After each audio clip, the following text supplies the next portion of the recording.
ప్రజాపాలన కళాయాత్ర ప్రభుత్వ కార్యక్రమాలపై విస్తృత ప్రచారం చేయాలని ఇచ్చిన హామీలలో ఇప్పటికే 5 పథకాలు విజయవంతంగా అమలు చేస్తున్నామని, మరో 2 గ్యారెంటీలు త్వరగా అమలు చేస్తామని రాష్ట్ర మంత్రి సీతక్క అన్నారు.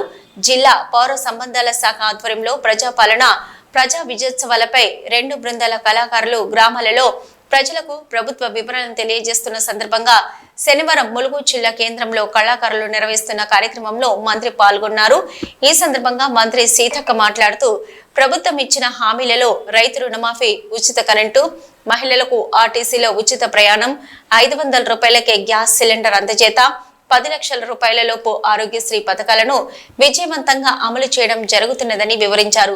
మరో 2 పథకాలైన మహాలక్ష్మి పథకం కింద మహిళలకు 2500 రూపాయలు పింఛన్ల పెంపు కార్యక్రమాన్ని త్వరలో అమలు చేస్తామని చెప్పారు.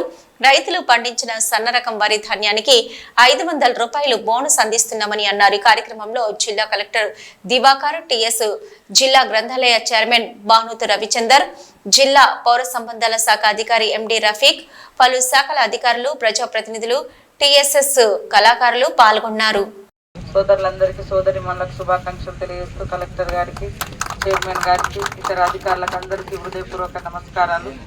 ముఖ్యంగా కాంగ్రెస్ ప్రభుత్వము ఇచ్చిన మాట ప్రకారం ఈ రోజు వరకు మరి 2 తప్ప 5 గ్యారంటీలను అమలు చేయడం జరిగింది. ఉచిత బస్సు అన్నం, ఉచిత బస్సు ఏర్పాటు చేసినాం. 10 లక్షల ఆరోగ్యశ్రీ అన్నం, 10 లక్షల ఆరోగ్యశ్రీ నడుస్తుంది. 200 యూనిట్ల కరెంటు ఫ్రీ అన్నం, 200 యూనిట్ల కరెంటు ఫ్రీ నడుస్తుంది. అదేవిధంగా మరి రైతు రుణమాఫీ అన్నం ఇప్పటికీ 18,000 కోట్ల రూపాయలు మాఫీ చేయడం జరిగింది. ఇంకా కొన్ని వివిధ కారణాల రీత్యా ఆగింది తప్ప ఇంకా కాదు. అయినా కూడా అవి కూడా ఈ డిసెంబర్లో వేయాలి లాస్ట్ వరకైనా అనే ఉద్దేశంతో ప్రభుత్వం ఉంది. అదేవిధంగా ఇంటిగ్రేటెడ్ స్కూళ్ళకు కూడా ఇప్పుడు మన దగ్గరే ఇంచర్ల దగ్గర ఫౌండేషన్ కూడా వేయడం జరిగింది. ఇందిరమ్మ ఇళ్ళకు కూడా ఇందిరమ్మ కమిటీలు కూడా వేయడం జరిగింది. ఇట్లా అదేవిధంగా ధాన్యానికి కూడా 500 బోనస్ పెట్టి కొనడం జరుగుతాం. ఇట్లా మనము కొన్ని కార్యక్రమాలు ఏదైతే చెప్పినామో అవన్నీ కూడా నిర్వహిస్తా ఉన్నాం. ప్రతి ఊర్లో కొంతమంది పడనోళ్ళు ఉంటారు, కావాలని కూడా వచ్చి నిలదీసినట్టు తీసి అడుగుతున్నారు. వాళ్ళ పేరు రాసుకోండి, వాళ్ళకి ఏం రాలేదో రాసుకోండి, కలెక్టర్ గారికి ఇవ్వండి, తప్పకుండా మేము పరిశీలన చేసి లేదా సంబంధిత అక్కడ ఉన్నటువంటి అధికారులకు తెలియజేసి పరిష్కరించడం జరుగుతుంది. కానీ ప్రతిదీ ఇప్పుడు ఉద్యోగాల విషయంలో కూడా 53,000 ఉద్యోగాలు ఇంత తక్కువ కాలంలో ఇచ్చినటువంటి ఘనత కూడా సీఎం రేవంత్ రెడ్డి గారికి ఉంది. మళ్ళా ఈ వారం 10 రోజులలో ఇంకా మరి 9,000 దాకా దాదాపుగా ఉద్యోగాలను గుర్తించి ఇవ్వాలనేటువంటి ఆలోచనతోటి ఉన్నారు. ఉద్యోగాలు కూడా ఖాళీ కొద్దీ లేదా అవసరాల కొద్దీ మరి అవన్నీ కూడా నింపడం జరుగుతూ ఉంది. కాబట్టి ఇచ్చిన ప్రతి మాట తప్పకుండా నిలబెట్టుకుంటున్నాం. ఇంకొక 6వ గ్యారంటీలో మహాలక్ష్మి పథకంలో మహిళలకు ఇచ్చే 2,500, అదేవిధంగా పింఛన్ల పింఛన్ల పెంపకం, ఇవి 2 కూడా ఉన్నాయి. అవి 2 కూడా తప్పకుండా చేస్తాం. అయితే ప్రతి దగ్గర కొన్ని చోట్ల వాళ్ళ కార్డులు చక్కగా లేకపోవచ్చు, లేదా గుర్తింపు లేకపోవచ్చు, లేదా ఏదైనా టెక్నికల్ ఇష్యూస్ ఉండొచ్చు. అట్లా వాళ్ళకి ఏదైనా మిస్ అయి ఉండొచ్చు కొంతమంది. అదేవిధంగా 500కే గ్యాస్ సిలిండర్ అన్నాం, 500కే గ్యాస్ సిలిండర్ కూడా నడుస్తూ ఉంది. కాబట్టి ఇప్పటి నుంచి గ్రామాలలో అవసరమైతే వాళ్ళ లిస్టు పెట్టాలని కూడా డిసైడ్ అయినాం. ఎందుకంటే తీసుకుంటున్నారు కొంతమంది పొలిటికల్గా కావాలని కూడా, రాజకీయం కోసం కూడా మరి దుష్ప్రచారం చేస్తున్నారు. రైతు రుణమాఫీ ఎంతమందికి అయింది, గ్యాస్ సిలిండర్ ఎంతమందికి వస్తుంది, అదేవిధంగా ఇంకా మనం ఇచ్చేటువంటి స్కీమ్స్ 200 యూనిట్ల కరెంట్ ఎంతమందికి వచ్చింది, ఆ ఊర్ల లిస్టు కూడా ఈ యొక్క ప్రజా విజయోత్సవ ర్యాలీల సందర్భంగా కూడా ఏర్పాటు చేస్తాం.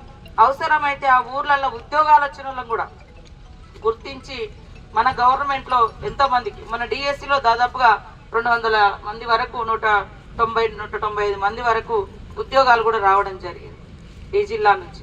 అట్లా ప్రతి చోట ప్రతి దగ్గర ఉన్నాయన్నీ కూడా మనము భర్తీ చేసుకుంటూ ఇచ్చిన మాట నిలబెట్టుకుంటా ఉన్నటువంటి ప్రభుత్వం. కాబట్టి ఇంకా ఒక గ్యారంటీ ఉంది, అది తప్పకుండా అమలు చేయడం కూడా జరుగుతుంది. ఏ గ్యారంటీని కూడా విస్మరించేది లేదని కూడా ఈ సందర్భంగా తెలియజేస్తూ, కళాకారులకు కూడా మంచిగా ప్రజలకు వివరించండి వాస్తవాలు ఏముంది, ఏం జరుగుతుంది, ఏం చేస్తున్నాం. మనం వచ్చి ఇంకా ఇప్పుడు సంవత్సరం అవుతుంది. మరి గతంలో కూడా 10 సంవత్సరాలు ఉన్నా కూడా ఎంతమంది కింద వచ్చినాయి. మరి 10 ఏళ్లలో వాళ్ళు రుణమాఫీ చేసింది 21 లక్షల మంది, 16,000 కోట్లు. 3 లక్షల మంది 18,000 కోట్ల రూపాయలు మాఫీ చేసి ఇంకా 10,000 కోట్ల వరకు ఉండొచ్చు. ఎవరికైనా కానోళ్ళు అయినోళ్ళు అన్నీ కూడా అవన్నీ కూడా అధికారుల దగ్గర అప్లికేషన్లు పెట్టుకున్నటువంటి వాళ్ళన్నీ కూడా మరి చూస్తా ఉన్నారు. అవన్నిటిని కూడా ఖచ్చితంగా గతంలో చరిత్రలో ఆ రోజు వైఎస్ఆర్ గారు అందరికీ రుణమాఫీ చేశారు. సోనియమ్మ దేశవ్యాప్తంగా కూడా చేసింది. ఈ రోజు కూడా అందరికీ రుణమాఫీ అవుతుంది. తర్వాత రైతు భరోసా కూడా అది పెంపకంతో కూడినటువంటి రైతు భరోసా. ఎందుకంటే మనం 15,000 ఎకరానికి సంవత్సరానికి అని చెప్పినాం కాబట్టి అది కూడా లెక్కలు జరుగుతూ ఉన్నాయి. అందుకు లేట్ అయింది. తప్పకుండా అది కూడా ఈసారి వేస్తాము. ఏ మాట కూడా మనం వెనుకకు పోయేది లేదని ఈ సందర్భంగా తెలియజేస్తూ అందరికీ నమస్కారాలు, ధన్యవాదాలు, శుభాకాంక్షలు.